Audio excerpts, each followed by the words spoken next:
ధవళగిరి గ్రామంలో నివసించే స్వామి రాజాలు ఇద్దరు చిన్ననాటి నుంచి మంచి స్నేహితులు. వాళ్ళవి పక్క ఇల్లు, పక్క పొలాలు కూడాను. ఒక రోజు పని ఉండి రాజధాని నగరం వెళ్ళడానికి ఉదయం బయలుదేరారు. త్వరగా వెళ్లే ఉద్దేశంలో వారు చిట్టడివిలో ఉండే ఒక అడ్డదారిన బయలుదేరారు. అలా పయనించే సమయంలో వారు ఎన్నో విషయాలు మాట్లాడుకున్నారు. సరదా కబుర్లు చెప్పుకుంటూ పాటలు పాడుకుంటూ ముందుకు వెళుతూ ఉన్నారు. ఒరే స్వామి, నీకు గుర్తుందా మన చిన్నతనంలో ఇక్కడికి వచ్చి మామిడికాయలు తెగ కోసుకునేవాళ్ళం అని గుర్తు చేశాడు రాజు. నాకెందుకు గుర్తులేదురా? ఆ తర్వాత చెప్పకుండా ఈ చిట్టడిలోకి వెళ్ళినందుకు మీ ఇంట్లో మా ఇంట్లో మనకు జరిగిన బడిత పూజ కూడా గుర్తుందిరా అని నవ్వుకుంటూ ఇద్దరు మిత్రులు చిన్ననాటి సంగతి గుర్తు చేసుకుంటూ ప్రయాణం సాగిస్తున్నారు. అంతలో స్వామికి నేల మీద మిలమిలమంటూ ఒక ఉంగరం కనబడింది. దాన్ని చేతుల్లోకి తీసుకొని చూశాడు. అది చాలా ఖరీదైన వజ్రపు ఉంగరం. ఆ ఉంగరం దొరికిన మరుక్షణం నుంచి స్వామి ఆ ఉంగరం చూస్తూ ప్రయాణం సాగిస్తున్నాడు. పక్కన తన స్నేహితుడు రాజు ఉన్నాడన్న విషయం కూడా మర్చిపోయి, అరే ఈ వజ్రం చాలా ఖరీదైందిలా ఉంది, ఇది అమ్మితే చక్కగా ఒక మంచి ఇల్లు కట్టుకోవచ్చు, అలాగే ఇంకా మంచి ఎడ్లు కూడా కొనుక్కొని చక్కగా వ్యవసాయం చేసుకోవచ్చు అని ఆలోచించుకుంటున్నాడు. మరో పక్క రాజు, వీడు కనీసం తనకు దొరికిన ఆ ఉంగరం చూడమని ఒక్కసారి కూడా అనటం లేదు. నా చేతికి ఇవ్వనే లేదు.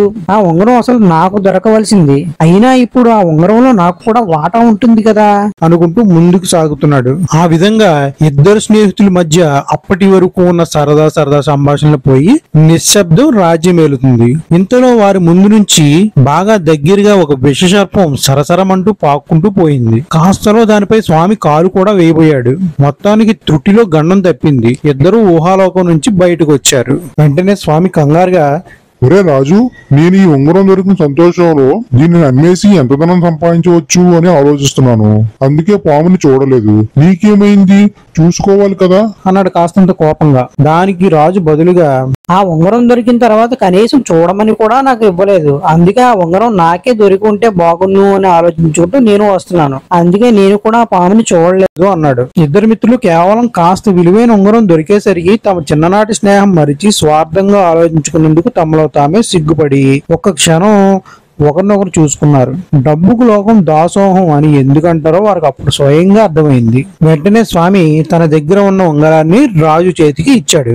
రాజు ఆ ఉంగరాన్ని చూస్తూ చాలా సంతోషించాడు. అయితే తను ఒక విషయాన్ని గమనించాడు. అరే స్వామి, ఈ ఉంగరం చూసావా? ఇందులో ఉన్న ఈ చిహ్నాలు మన రాజుగారికి సంబంధించినవిలా ఉన్నాయి. అంటే ఇది ఒక రాజముద్రిక అన్నాడు. ఆ దేశ చట్టాల ప్రకారం ఇలాంటి రాజముద్రికలు ఎవరికైనా దొరికితే వెంటనే వాటిని రాజ ఉద్యోగులకు అప్పచెప్పాలి, లేదంటే శిక్ష తప్పదు. అలాగే అప్పచెప్పిన వారికి బహుమతి కూడా లభిస్తుంది. అవును రాజు, చక్కగా గమనించావు. నేను ఈ విషయాన్ని గమనించనే లేదు.